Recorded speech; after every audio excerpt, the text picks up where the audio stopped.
религиите и които наистина сред тях също има честни хора, че са получили директна заповед от Пеевски и Борисов да не се отразява и минутка от това, което се случва в Брюксел, от това, което се случва тук, защото който го отрази ще бъде уволнен и не само.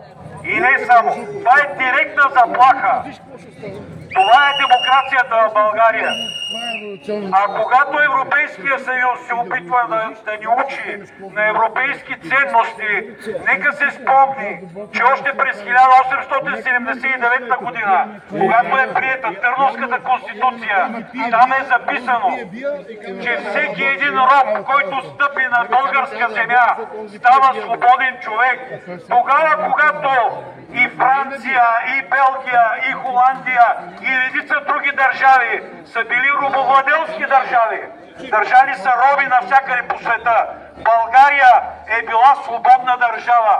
България никога не е била робовладелска държава. Така че, нека да не ни говорят за европейски ценности, защото ние сме едни от създателите на европейските ценности.